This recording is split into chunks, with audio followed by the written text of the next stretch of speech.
Hello beautiful soul! Welcome back to my channel. This is Mei Chang Ame from Japan, Kabayan Leo. This reading is for you. Tingnan natin ang iyong November 16 to 22. Maraming salamat muna sa mga subscriber, new subscriber, cross-watcher, as mga bagong pasok. Welcome na welcome kayo sa bahay ni Ate Aimee. Salamat din sa nakatapan na puso ninyong mga comments. At sa mga nagpa-personal reading, marami pong salamat. Kung gusto niyo na energy niyo lang talaga, ang gusto niyo makuha natin, all the details para sa personal reading is in description below. Pakicheck na lang po. General reading tayo, Leo. Kunin mo lang sa'yo at itapon na hindi sa'yo. Tingnan natin yung energy. Nangyayari, or mangyayari pala. Use your own intuition. Labakan yung isipan nyo. Ano man ang gender mo, ano man ang edad mo. May nakita akong number. Hindi ka alam ano yung related niya sa'yo. Maaring, ano mo yun? Lucky number. 1919. Pag ikiyaano ko siya, there's a new beginning happen to your life and there's a completion na magaganap o mangyayari sa iyo. Siyempre, when it comes to a wine, is you need to start a new beginning in life. Nag-focus ka sa mga bagay na ngayon para makumpleto mo yung pinapangarap mo o yung inaasa mo. Yung energy mo. Ano man ang gender mo, ano man ang edad mo, lagi yung tatandaan na wala sa braha ang kapalaran. Nasa iyo pa rin ang paggawa ng destiny ha. Energy ni Leo this week, November 16 to... Ay, teka lang. Ano ibig nyo sabihin, universe? To 22. Energy po niya. Ano? What do you mean? What do you mean?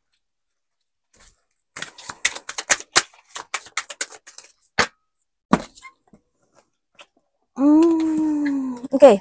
Energy mo. Uy. Tingnan mo, oh, Emperor and Emperor, oh. At ikaw. Puro ikaw yan. Fire and fire. Okay, energy mo this week, ano mawawalan ka ng control sa sarili mo. May mga bagay na pwede kang magkamali. Ganyan. May mga bagay na mapanghihinaan ka ng loob. There's a weakness, kumbaga. May mga sitwasyon na hindi mo kayang magpasya o hindi mo kayang kumapit sa isang sitwasyon mo sa buhay. Ano ba na i-explain to? Para ako lang nakakaintindi. Ganito ha. Ibig sabihin, halimbawa, may mga decision making ka. Diba?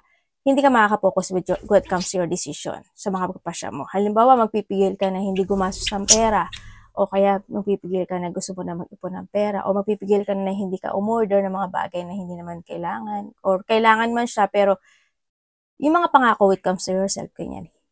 There's an out of control situation. Mawawala ka when it comes to a controlling situation.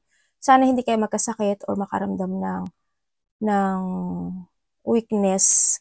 Yun na nakikita ko dito kasi medyo weak yung energy na nakuha ko sa iba. And then may mga may mga maling situation ako na nakikita sa iyo. May mga maling pagpapasya, out of control situation. Medyo iba sa inyo hindi makaka-focus, mawawala ng hindi kayo makakapag-organize sa mga bagay-bagay. Maaring bahala na, tsaka na lang, maaring gano'n sa iba sa inyo. No? May mga sitwasyon na bigla kang ring magdidesisyon o bigla-biglaan. Yun na nakikita ko sa iyo. May mga sitwasyon na hindi ka pa rin, sa iba sa inyo ha, may mga sitwasyon na hindi ka natuto sa nakaraan. Yun. Out of control. Tingnan natin, parating sa iyo. Maaring may mga pagkakamali ka na nagawa from the past o mga na out of control ka sa from the past na maaring magaganap muli ngayon. By this week. Tingnan natin ang parating kay Leo. Ano pong parating kay Leo? 16 to 22. Ace of Cups. And the Fool. Ano po yun, Ace of Cups?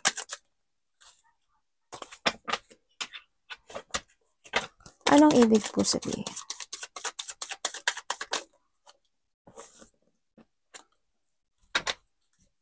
The Aces, oh, pareho pa. Talaga.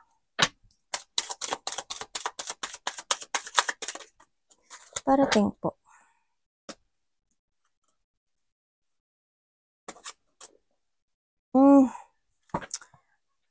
Okay, parating sa'yo. Ang parating sa'yo, ano eh, yung gusto mo, gagawin mo. Yun na nakikita ko. Ano. Parang gagawin, yung aasamin mo o yung mga decision mo with your own, yun ang gagawin mo. Kumbaga, darating sa'yo is happiness and fulfillment sa buhay mo. Parang nahati yung sitwasyon na parang meron kang sitwasyon na gagawin o aaksyonan na magkakaroon ka ng kasiyahan na mararamdaman. Ganon. Fulfillment, kasiyahan, satisfaction. Isa rin yun. Yun ang nakikita ko sa dito. Yan. May mga sitwasyon na inaasa mo na makakamit mo. Ganyan.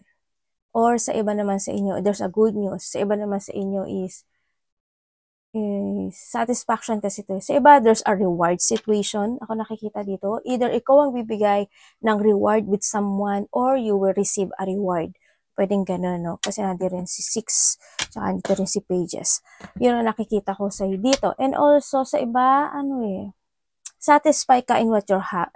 Satisfy ka sa meron ka sa ngayon when it comes to a material or spiritual man yan. Yun ang nakikita ko dito.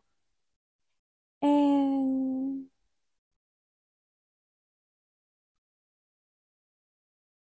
there's a prosperity ako nakikita sa'yo. Yun ang parating. Parating din sa'yo siguro after a week, this week, or after a month, ito sa nakikita ko dito, or by the 9 days or weeks or months man yan, merong magaganap o mangyayari sa'yo. Parang there's an overflow of emotions happen. Ate, maganda ba siya? Oo, maganda siya. As in, maganda siya. May iba nga dito, this is an abundance eh. Yun ang parating sa'yo. Sa iba naman sa inyo is, kasi kung titignan mo, happy ka dyan. Oh. Happiness, tapos, may tao, parating, may tao na ko-connect sa'yo. Itong tao na to, kumonect na to sa'yo dati. Nagkaroon kayo ng connection ito na muli itong makikipag-communicate or muli itong ko-connect sa'yo. Or maari naman sa iba sa inyo, meron kayong mga reminiscing na from the past person, pwedeng anak mo, pwedeng karelasyon mo, pwedeng kaibigan mo, pwedeng a person who's connected sa'yo, kung sino man yan, family or kapatid. Yun na nakikita ko. Reminiscing from the past situation. Yung mga happiness and memory mo, maaring maaalala mo yun sa nakikita ko sa'yo dito. Yun ang parating sa'yo. Maganda yung parating sa'yo, ha? So, iba naman sa'yo, siguro mas more kang, mas more mong papahalagahan, mamahalin, or nandun you are happy for being ikaw lang. Yun ang nakikita ko sa'yo. Kasi parang nandun ka nakafocus ka to fulfill yung mga bagay na ikinasisiya mo. Anong dapat iwasan? Doon sa inyo, beginning nga sa'yo. Iba sa inyo, may mga bagong parating na love. Yan. New love sa iba. Pero tinahan pa rin natin na may mga bagong new love or may mga bagong mangyayari ko-connect sa'yo. Anong dapat iwasan ni Leo this week, universe? Anong ibig sabihin? King of Swords, iwasan. Oh, okay.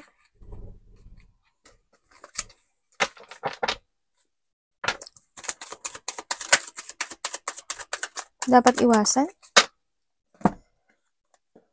Okay. Okay, dapat iwasan. Ma-out of balance ka, syempre. No? Yung ma-imbalance ka, iwasan mo yung hindi mo isipin yung unahin mo yung feelings mo than to your thought, than to your pag-iisip or head. Use your head than your heart, ibig sabihin. Yun ang sinasabi dito. Iwasan mo na ma-imbalance ka, hindi ka makapag-focus sa tulad ng sabi ko kanina. And syempre emotions or yung mag-overthink or yung illusion ka lang na illusion pero wala ka namang ginagawa. Yun, iwasan mo siguro yung hindi ka maging devoted sa mga bagay na gusto mo mangyari sa buhay mo. Yung hindi ka makapag-focus, maging devoted diba, sa trabaho mo, sa mga task mo, sa mga priorities mo, gano'n. Yun ang sinasabi dito. No, huwag ka mag-overthinking din sa nakita ko dito. Syempre, iwasan mo rin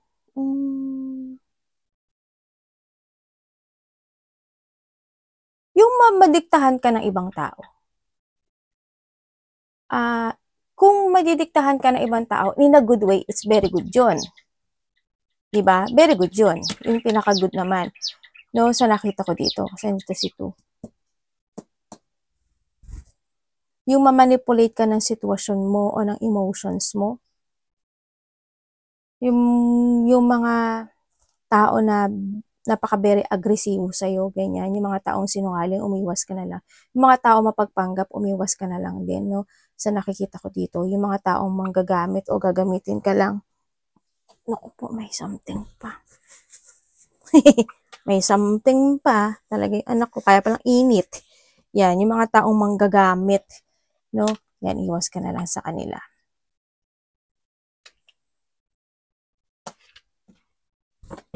Tsaka yung malito ka. Tsaka yung umiwas ka yung kung sa sarili mo, syempre, huwag ka maglalay sa sarili mo. Huwag ka magsisinungaling sa sarili mo. Tsaka mga taong sinungaling, yung mga tao na nagkakaroon ng betrayal or mag-betray ka sa tao. Diba? Yun. Tingnan natin ang love. Love is sa lahat, kapatid, anak, magulang, karelasyon, kaibigan, pamilya. Kamusta this week yung love ni Leo? Universe.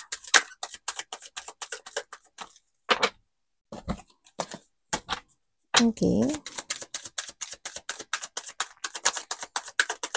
Love po niya. Okay.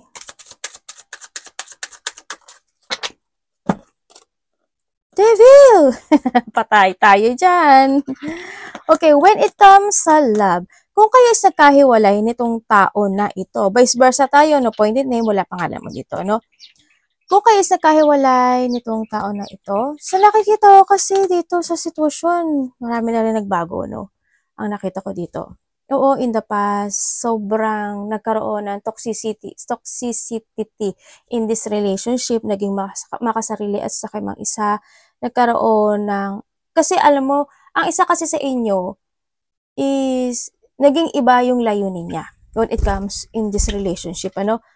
Yun. Yung isa dito, nagkaroon din ng mga frustration, nagkaroon siya ng sadness, pain, nalito siya doon sa relationship, and maaring tumuwid yung isa sa kabilang baitang, sa kabilang tumahak ng ibang direction yung isa sa inyo, kasi ang sinasabi niya na I want or I need to heal. Parang gano'n ang sinasabi niya. Parang hindi siya gusto niya lang ibalik yung dating siya or want to recover from a toxic relationship. Yun ang sinasabi dito. Iba sa inyo, maaring may anak kayo isa, no? Yun, nagkaroon ng mga frustration as in, actually na-trap, no? Na-trap yung isa sa inyo, na-trap, na-stuck. Nagkaroon ng mga, dumating pa nga nagkaroon ng self-imprisonment dito sa relationship na to. Sobrang painful yung situation, ano? Kumbaga, sabi niya, naging toxic masyado yung kapaligiran niya. Kaya, I need to move on. And, kailangan kong i-heal yung sarili ko to recover sa nakikita ko dito. Parang na-feel niya kasi na parang is not working na para sa kanya yung relationship na yun. Maring nagkaroon din ng third party, no, sa iba sa inyo. And nakikita ko naman dito na there's a peaceful situation happen na naganap either sa part mo or sa part niya sa nakikita ko dito. Kasi there's a happiness after after niya makawala in a relationship, ikaw to or siya, nahandon yung nagkakaroon na siya ng happiness, nakakatulog na siya ng diretso, nakakatulog na siya ng okay, ng panatag, ng peaceful. No, itong tao na to is very stable. Maaring ikaw ito or siya ha, vice versa. Yun na nakikita ko sa kanya. Kung kayo naman is ate ko, connect ba siya sa akin?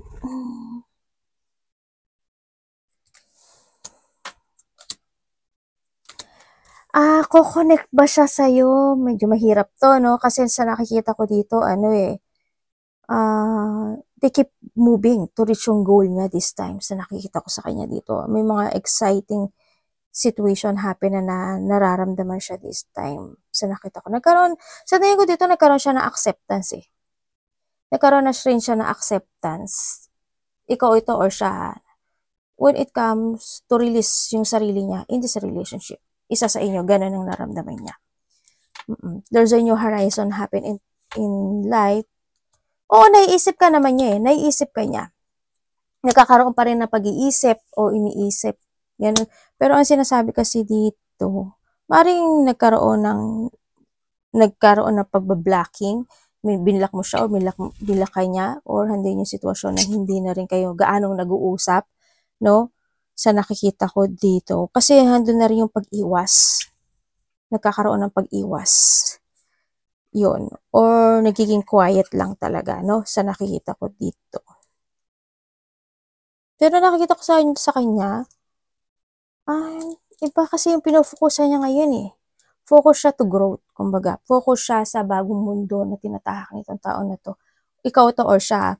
Kung kayo naman is in relationship, kung kayo is relationship, ang nakikita ko sa iyo, you try to make it balance yung relationship kahit na nagkakaroon ng situation na medyo nagkakaroon ng stressful, no, in this relationship. Maaari nagkakaroon ka ng stressful when it comes to money, o mga gastusin, o nahandle yung sitwasyon na iba't iba yung mga pinupukusan nyo, ganyan. Maaring doon nagiging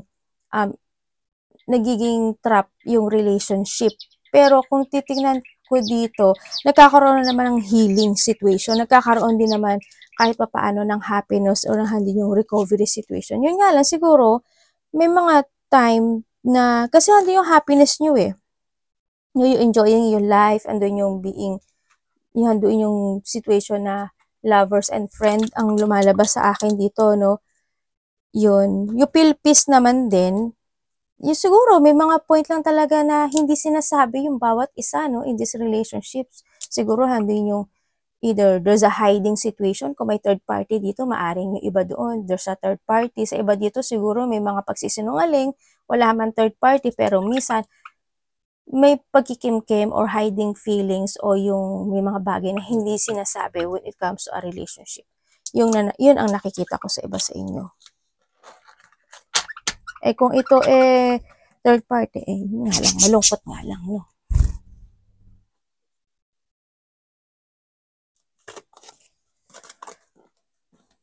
Maaring isa sa inyo is palaging maaring may isa sa inyo or na may mga pagsisinungaling, nagiging makasarili at sakim sa iba sa inyo. Tingnan natin. Leo.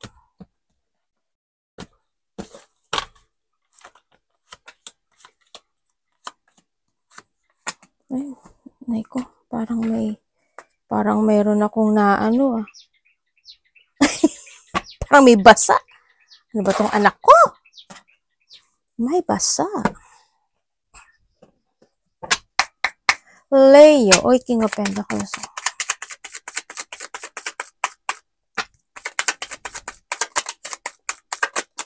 Mag-ready na kayo sa ating reading sa 2026, ha?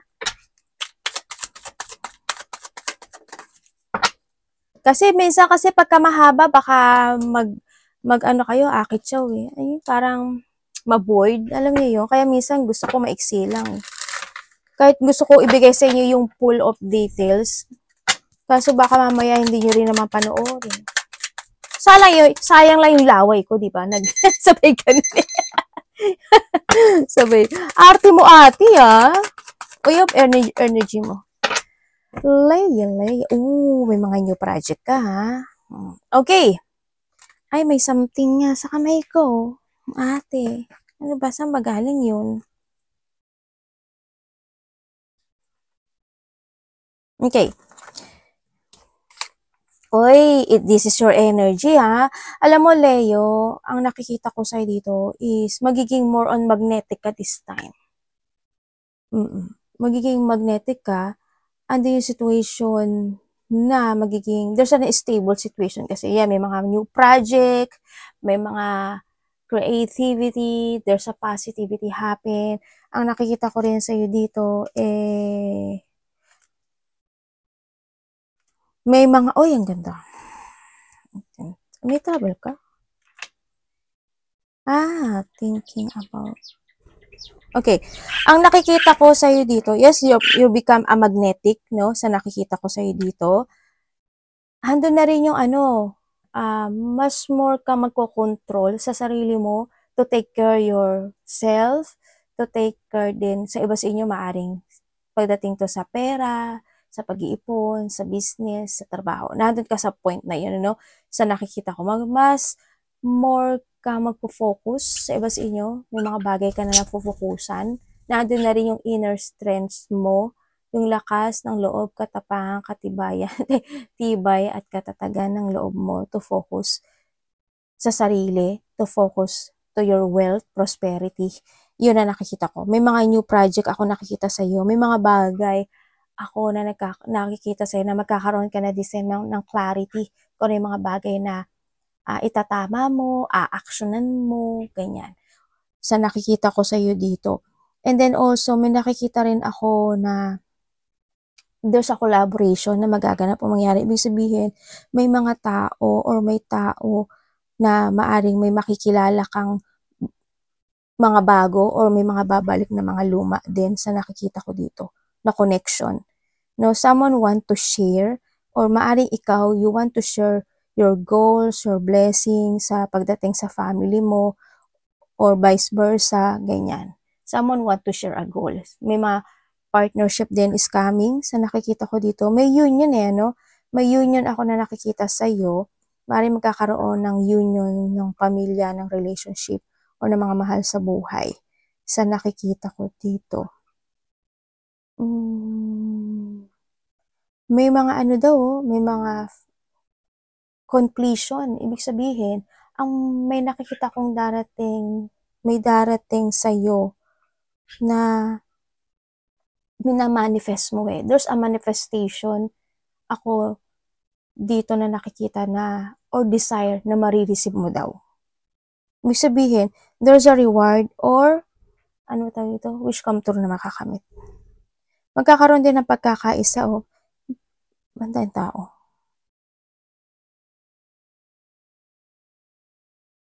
Yung iba sa inyo magkakaroon ng awakening, Ay, may tao ditong nagkaroon ng awakening. May tao nagkaroon ng awakening kasi sabi niya, gusto niya uli na mabuo yung relationship na ito. Yun ang sabi. Okay. May communication ako nakikita sa iyo.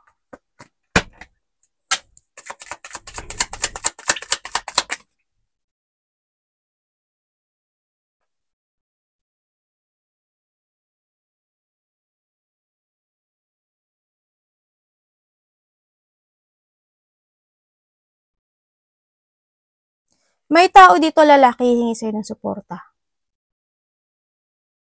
Hihingi sa'yo ng suporta. Ikaw, di ba talagang, binabasa ko kasi yung yung intuition ko.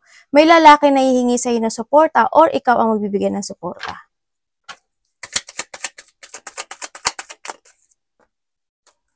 Or vice versa. Vice versa sa iba ha. Pero lalaki kasi nakita ko dito Vice versa yan. Parating sa'yo. Parating sa'yo. May biglang magaganap o mangyayari. Ibig sabihin, may biglang magaganap o mangyayari na pwede kang malito. sa mga bagay na i-pursue mo. Yan, yun ang nakikita ko sa'yo dito. And also, meron din akong nakikita na parang meron kang gustong i-refresh or need to repression, something. Ako nakikita dito. Yan, siguro yung mga project mo, yung idea mo, yan. Parang may ganun ako nakita sa'yo. Na parang kinakailangan mo ng umpisahan ng muli or pukusan ng muli yung o ibalik muli, simulang muli, parang ganun. Yung isang bagay, isang sitwasyon sa buhay mo. Kasi why? If you start and pursue yung bagay na yon, it will success, ang sabi niya dito. Meron din ako nakikita dito na tao na nagkaroon ng disconnected sa'yo na maaring bigla siyang lalabas. Ay, biglang lalabas. Bigla siya makipag-communicate sa'yo. Yun din na nakikita ko dito, ha? May biglaang makipag-communicate sa'yo. Nagkaroon ka ng disconnected nitong tao na to, pero makikipag-connect siya sa'yo. Baka this week. No? Yan. Or ikaw ang kukonek. And also, sa iba sa inyo is, mag-ingat pa rin kasi maaring i-confirm ko, ha, para mas okay sa inyo.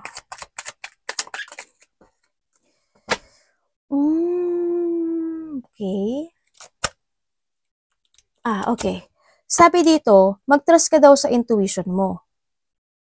Mag-trust ka sa intuition mo, ha? As in, mag-trust ka sa intuition mo. Kasi why? Kasi may tao dito na may either biglaan makikilala or ito yung tao na dati na nagkaroon kayo ng connection. Either this is a new or dati na nagkaroon kayo ng connection nito na may hidden potential sa'yo or may hidden agenda siya. Pwede nagsisinungaling siya. Pwedeng itong tao na to basta may ganong situation, hidden motive or hidden agenda. Kaya sinasabi ito, mag-trust ka sa iyong intuition. Huwag mo i-ignore yung nasa isip mo. Gamitin mo daw yung vision mo dito, ha, sa nakikita ko dito. Tsaka don't rush, at huwag kang pabigla-bigla. Kumbaga, huwag kang maging impulsive sa mga bagay o sa sitwasyon mo, ha. Yun ang nakikita ko sa ito dito. Huwag yung biglaang pag-iisip kasi pwedeng pag nagbiglaang pagpapasya o biglaang nag-isip ka, pwedeng hindi maganda, doon sa death. Diba? Yung kalalagyan mo. Pag-isipan mo maigi. Use your intellect. No? When it comes din dito sa iba is, sabi dito, you need to start a new beginning in your life, trust your intuition, there's a new project or new creativity na kailangan mo nang umpisahan o may mga darating sa'yo, biglaang magaganap ito.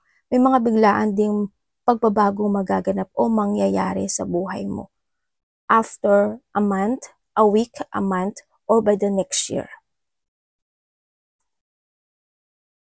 Yun ang nakita ko dito.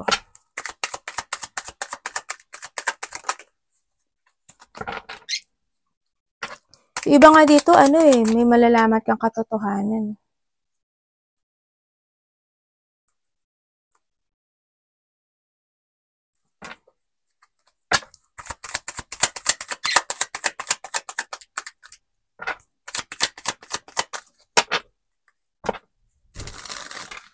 Tingnan natin. Oy, be idealism, ha. Be idealism. Magplano ka maigi dito, ha. Huwag pabigla-bigla. Justice na naman. Lumabas na to, eh.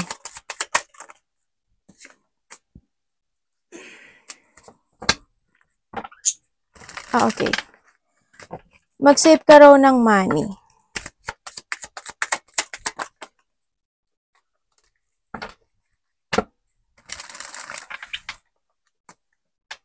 Nagkakaroon ka ng layunin sa buhay mo. Dito, may mga sitwasyon na gusto mo nang magkaroon ng clarity. Hindi mo alam kung saan ka pupunta o hindi mo alam kung ano yung decision making mo na gusto mong gawin into your life. And also, nandito yung point na meron kang gustong bigyan ng focus and effort, kanya nagkakaroon ng mga pagpaplano. Ako nakikita sa'yo dito. Yun ang nakikita ko sa'yo dito. Ang sabi rin ni card is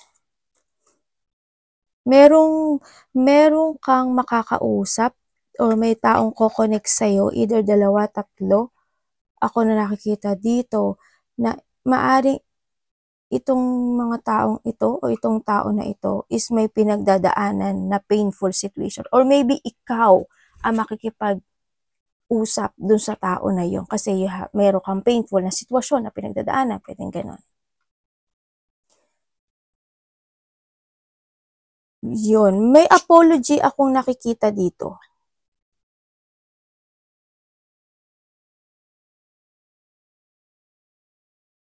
May tao na gusto niyang mag-apology sa'yo or ikaw ito pero hindi niya masabi yung katotohanan. Kasi nalilito siya. Nagkakaroon siya ng frustration. Nagkakaroon siya ng self-imprisonment itong tao na ito. May mga bagay na hindi niya masabi yung katotohanan, ganyan. O hindi niya masabi yung gusto niyang sabihin sa'yo. Yan ang nakita ko sa kanya.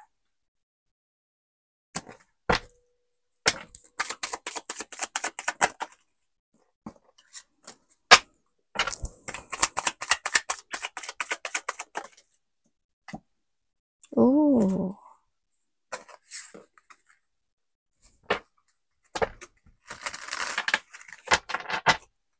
Pwedeng malaman ko to, universe. May nagsisinungaling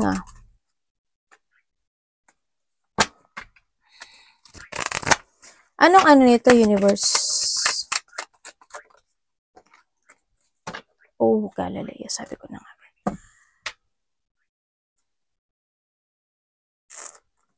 Okay. Ang nakikita ko sa'yo dito is may tao na malapit sa'yo or kilala mo siya na nagkakaroon ng pagsisinungaling. May sinasabi rin dito na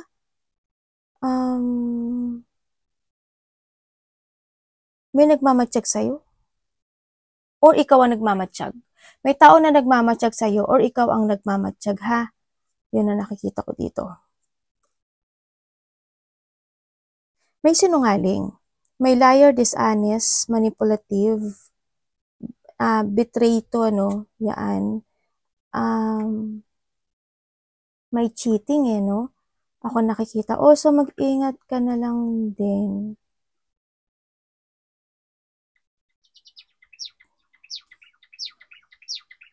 May nagsisinungaling talaga. As in, meron. May tao nagsisinungaling.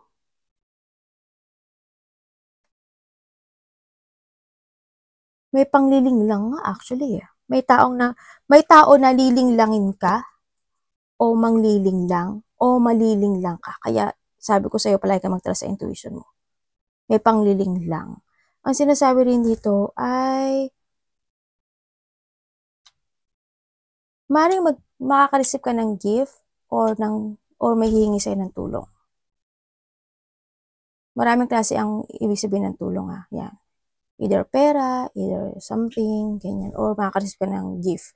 Or ikaw ang bibigay ng gift or ng tulong with someone. Diba sa inyo, there's a lack of clarity situation, may mga bagay na nalalack of idea ka, nagkakaroon ka ng doubt, hindi ka makapag-focus, nalilito ka, kumbaga nahanda yung point na nagiging unproductive yung mga bagay sa sitwasyon mo. Meron kang creative block situation or may mga misinformation ako na nakikita sa iyo. Sa iba sa inyo, this is a missed opportunities na nagaganap. Ibig sabihin, you have an idea to pursue or either a project or creativity na hindi mo magawa o hindi mo maumpisahan o dine-delay o nadidelay yung bagay na yun. You need to focus din kasi sa nakikita ko sa ito. Be confident to start a new beginning in life. May mga sitwasyon doon na may mga bagay pa na hindi pa natatapos actually sa iba sa inyo. Yun na nakikita ko dito. Kasi may mga bagay na hindi mo pa nakakat sa buhay mo. Kasi this is a time to renew. This is a time to escape or to walk away or to let it go or to withdraw something into your life. Continue ka lang daw sa direction to find your goal, clear path and positive destination is needed. Try to make it balanced. You need to escape in a situation na it's not working to you anymore. Ngayon, this is the time naman na pagbigyan mo naman din yung sarili mo this time. And use your intellect, your mind. Yun ang sabi dito.